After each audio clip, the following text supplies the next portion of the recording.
जिंदगी एक हसीन किताब है, पर जरूरी तो नहीं कि इस किताब के सारे पन्ने हसीन हों। हमारे हिसाब से हो। अगर कोई ऐसा पन्ना आ जाए जिसमें राहतें ना हो, सुकून ना हो, शांति ना हो, तो सब्र करना। जिंदगी सड़क की तरह है, ये कभी भी सीधी नहीं होती। कुछ देर बाद मोड़ अवश्य आता है, इसलिए धैर्य के साथ चलते रहो। आपकी जिंदगी का सुखद मोड़ आपका इंतजार कर रहा है। मुश्किलें अगर दरवाजा खटखटाए तो कभी डरो मत, निडर होकर दरवाजा खोल दो, क्योंकि कामयाबी अपना भेष बदल कर ही आती है। याद रखना कि जीवन में खाली व्यक्ति ही सबसे ज्यादा दुखी होता है। अगर आप सीखना चाहो तो आपकी हर गलती आपको सबक देती है। नमस्कार दोस्तों, बोधी थिंक्स पाए यूट्यूब चैनल में आपका दिल से स्वागत है। आज हम आपके लिए लेकर आए हैं एक और शानदार कहानी जो आपको न सिर्फ रोमांचित करेगी बल्कि गहरी सीख भी देगी। तो आइए शुरू करते हैं। एक घर में 5 दिए जल रहे थे। एक दिन पहले दिए ने कहा, इतना जलकर भी मेरी रोशनी की कोई कदर नहीं। आज मैं सबके लिए व्यर्थ हूं। इससे तो बेहतर है कि मैं बुझ जाऊं। यह कहकर वह दिया बुझ गया। जानते हो वह दिया कौन था? वह दिया था उत्साह का प्रतीक। उसे देखकर दूसरा दिया जो कि शांति का प्रतीक था, उसने कहा, मुझे भी बुझ ही जाना चाहिए। मैं निरंतर दुनिया को शांति की रोशनी दे रहा हूं, पर फिर भी लोग हिंसा करते हैं। यह कहकर वह दिया भी बुझ गया। तीसरा दिया जो भाईचारे का था वो भी उन्हें देखकर बुझ गया। अब ना उत्साह था, ना शांति, ना भाईचारा। तो ऐसे में चौथा दिया जो एकता का प्रतीक था वह भला कैसे जलता रहता? वह भी आखिरकार बुझ ही गया। पर एक दिया था जो अभी भी जल रहा था। एक छोटा सा दिया अपनी मध्यम सी लौ लिए निरंतर जलता हुआ अपनी रोशनी बिखेर रहा था। एक छोटा बच्चा घर में आया। उसे 4 बुझे दियों को देखकर अफसोस नहीं हुआ, बल्कि वह 5वें जलते हुए दिए को देखकर खुशी से झूम उठा और उस नन्हे से दिए से उसने वो 4 बुझे हुए दिए फिर से रोशन कर दिए। जानते हो वो दिया कौन सा था? वो दिया था उम्मीद का। वो दिया था आशा का। उम्मीद वक्त का बहुत बड़ा सहारा है। उम्मीद तो हर लहर का किनारा है। मुश्किल वक्त में अगर किसी चीज की बहुत जरूरत है तो वह है उम्मीद की, आशा की, सहयोग की और एक दूसरे के साथ मिलकर खड़े होने के एहसास की। अजीब खेल है। ऊपर वाले का लिखता भी वही है, मिटाता भी वही है, भटका भी वही है, राह दिखाता भी वही है। दोस्तों, मिटाने से मिटते नहीं, भाग्य के यह लेख कर्म अच्छे करता। चल फिर ईश्वर की महिमा देख। अगर दर्द ना होता तो खुशी की कीमत ना होती। अगर सब कुछ केवल चाहने से मिल जाता तो दुनिया में ऊपर वाले की जरूरत ना होती। बहुत समय पहले की बात है। अमरगढ़ नाम के एक राज्य पर राजा विक्रम सिंह का शासन था। राजा विक्रम सिंह एक न्यायप्रिय और अपनी प्रजा की भलाई करने वाले शासक थे। उनके दरबार में कई मंत्री और दरबारी थे, जिनमें से एक प्रमुख मंत्री धर्मपाल थे, जो समय समय पर राजा को उचित सलाह देते थे। उसी राज्य में एक प्रसिद्ध ज्योतिषी रहते थे, जिनका नाम महर्षि देवदत्त था। वे ज्योतिष विद्या में अत्यंत निपुण थे और भविष्यवाणी करने में सिद्ध हस्त माने जाते थे। विद्वान होने के बावजूद वे एक साधारण जीवन जीते थे। उनके पास जो भी लोग आते, वे अपनी श्रद्धा से जो देते, महर्षि उसे स्वीकार कर लेते। लेकिन वे किसी से कुछ मांगते नहीं थे।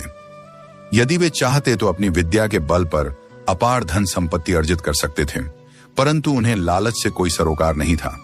महर्षि देवदत्त की भविष्यवाणियां इतनी सटीक होती थीं कि जो कुछ वे कहते वह सत्य सिद्ध होता। धीरे धीरे उनके ज्ञान और सत्यवादिता की चर्चा पूरे राज्य में फैलने लगी। ये समाचार मंत्री धर्मपाल तक भी पहुंचा। मंत्री ने अपने एक सेवक को महर्षि देवदत्त के पास भेजा और संदेश दिया कि वे उनसे मिलना चाहते हैं। किंतु महर्षि देवदत्त ने मिलने से मना कर दिया और उत्तर दिया, यदि मंत्री जी मुझसे मिलना चाहते हैं तो उन्हें स्वयं मेरे पास आना होगा। मुझे उनसे मिलने की कोई इच्छा नहीं है। मंत्री धर्मपाल को यह अपना अपमान प्रतीत हुआ। वे सोचने लगे, एक साधारण व्यक्ति की यह हिम्मत कि वह मेरे आदेश को टाल दे। फिर कुछ विचार कर वे स्वयं महर्षि देवदत्त के घर जा पहुंचे। महर्षि ने उनका स्वागत करते हुए कहा, मंत्रीवर, मैं एक साधारण व्यक्ति हूं। बताइए मैं आपकी क्या सेवा कर सकता हूं? मंत्री धर्मपाल बोले, महर्षि, मैंने सुना है कि आप ज्योतिष विद्या में अत्यंत पारंगत हैं। मैं भी यह विद्या सीखना चाहता हूं। क्या आप मुझे यह विद्या सिखा सकते हैं? महर्षि देवदत्त ने उत्तर दिया, यह विद्या मैंने अपने पूर्वजों से सीखी है। यदि आप इसे सीखना चाहते हैं तो मुझे कोई आपत्ति नहीं, लेकिन इसके लिए आपको मेरे पास आना होगा और विधि पूर्वक अध्ययन करना होगा। मंत्री धर्मपाल ने सहमति जताई, लेकिन बोले, पहले मैं आपकी परीक्षा लेना चाहता हूं उन्होंने महर्षि देवदत्त से कुछ प्रश्न किए, जिनका महर्षि ने अपनी ज्योतिष विद्या से बिल्कुल सही उत्तर दिया। मंत्री धर्मपाल अचंभित रह गए, क्योंकि वे प्रश्न उनके व्यक्तिगत जीवन से संबंधित थे, जिन्हें उनके अलावा और कोई नहीं जानता था। इस प्रकार मंत्री धर्मपाल महर्षि देवदत्त से अत्यंत प्रभावित हुए और प्रतिदिन उनके पास जाकर ज्योतिष विद्या का अध्ययन करने लगे। आहिस्ता आहिस्ता दोनों में अच्छी दोस्ती हो गई और वे अच्छे मित्र बन गए। अपने मित्र धर्मपाल को महर्षि देवदत्त ने ज्योतिष विद्या सिखाई। मंत्री धर्मपाल अब ज्योतिष विद्या में निपुण हो चुका था और उसकी कही हुई बातें भी बिल्कुल सत्य सिद्ध होने लगी। एक दिन मंत्री ने सोचा, मुझे अपने मित्र महर्षि देवदत्त के भाग्य का भी हिसाब लगाना चाहिए।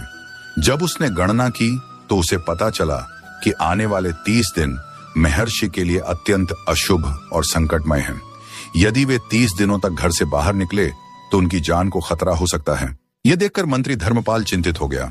उसे विश्वास था कि अब उसकी गणना गलत नहीं हो सकती। वह तुरंत महर्षि देवदत्त के घर पहुंचा और कहा, मित्र, अगले 30 दिन तुम्हारे लिए बहुत ही अशुभ हैं। कृपया इन 30 दिनों तक घर से बाहर मत निकलना। महर्षि देवदत्त ने स्वयं अपनी गणना की तो पाया कि यह भविष्यवाणी सही थी। सच में आने वाले 30 दिन उनके लिए अत्यंत कठिन हो सकते थे। मंत्री ने कहा, मैंने तुम्हें चेतावनी दे दी है, अब तुम अपना ध्यान रखना, हम 30 दिन बाद ही मिलेंगे। महर्षि ने उत्तर दिया, ठीक है, मैं 30 दिन तक घर में ही रहूंगा। उम्मीद है कि मेरी जान सलामत रहेगी, आगे जो ईश्वर की इच्छा। इसके बाद महर्षि देवदत्त ने अपने घर का दरवाजा बंद कर लिया और वहीं रहने लगे। एक एक करके 29 दिन बीत चुके थे। फिर 29वां दिन भी आ पहुंचा। अब महर्षि को संतोष हुआ कि अशुभ घड़ियां समाप्त हो चुकी हैं। 30वें दिन उन्होंने स्नान किया और यह सोचकर घर से निकले कि मंत्री धर्मपाल मेरे परम मित्र हैं, वे हमेशा मुझसे मिलने आते हैं, लेकिन मैं एक बार भी उनसे मिलने नहीं गया। मंत्री से मिलने की खुशी में वे यह भूल ही गए कि 30वां दिन अभी पूरा नहीं हुआ था और अशुभ समय अभी समाप्त नहीं हुआ था। वे खुशी खुशी मंत्री जी के महल की ओर रवाना हो गए। मंत्री के महल की तरफ जाने के लिए 2 रास्ते थे, एक तो मुख्य सड़क का रास्ता और दूसरा नदी के किनारे से होकर जाने वाला कच्चा रास्ता। महर्षि देवदत्त ने सोचा, मुख्य सड़क से जाने पर बहुत से लोग मिलेंगे और तरह तरह के सवाल पूछेंगे कि मैं इतने दिन कहाँ था, इसलिए बेहतर होगा कि मैं नदी के किनारे वाले रास्ते से जाऊं।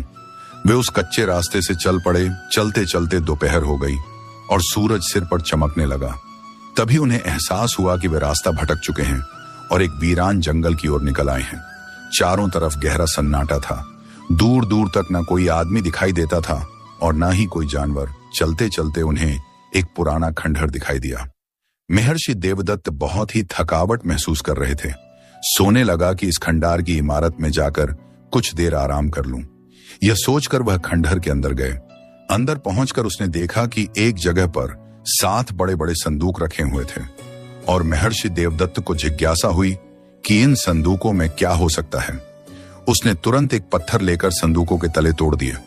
देखा तो उन संदूकों के अंदर खजाना भरा पड़ा था, हीरे मोती सोना चांदी जवाहरात। ये सब देखकर वह इतना बदहवास हो चुका था कि अपने विद्या के बल पर भी खजाने का राज मालूम न कर सका।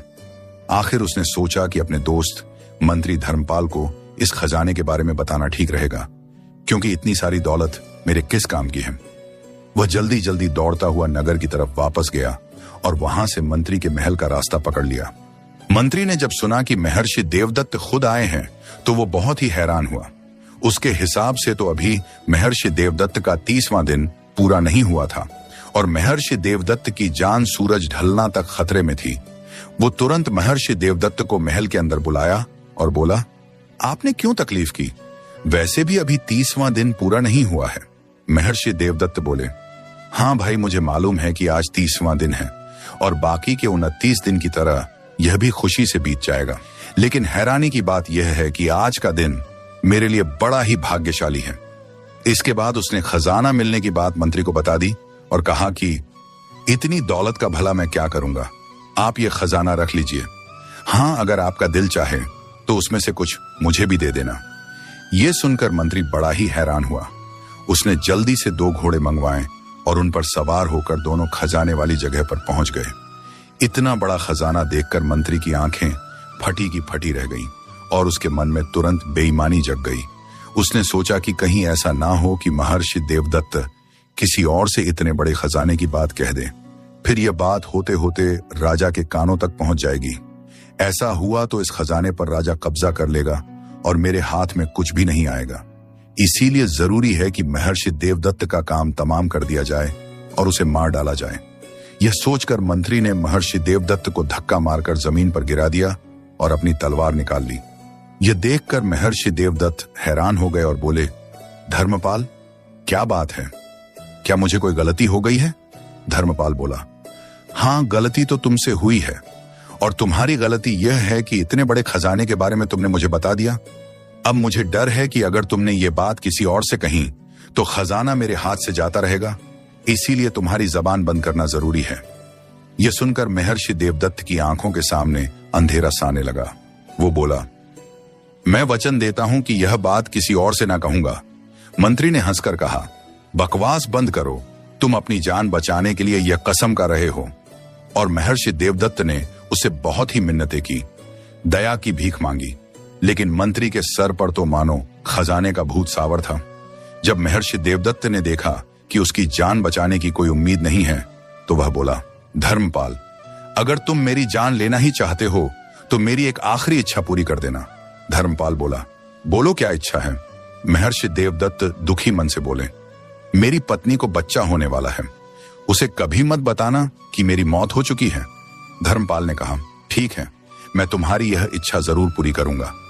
यह कहकर उसने अपने दोस्त को मौत के घाट उतार दिया और फिर खंडहर के बाहर खड़े हुए उसके घोड़े को भी मार डाला। दोनों के शवों को खंडहर के ही अंदर जमीन में दबा दिया, नदी में हाथ पैर धोए और वापस अपने महल को लौट आया।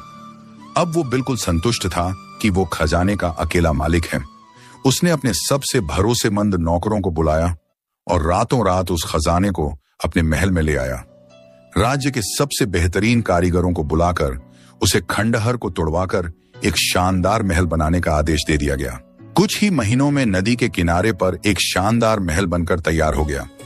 इसी दौरान मंत्री ने महर्षि देवदत्त की पत्नी को बुलाया और उससे कहा कि महर्षि देवदत्त को मैंने एक विशेष काम से दूसरे देश में भेज दिया है।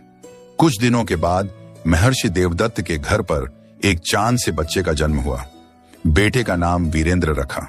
बेटे के जन्म पर वीरेंद्र की मां अपने पति को याद करके बहुत ही रोई, क्योंकि बहुत समय हो गया था, उसकी कोई खोज खबर ना मिली थी।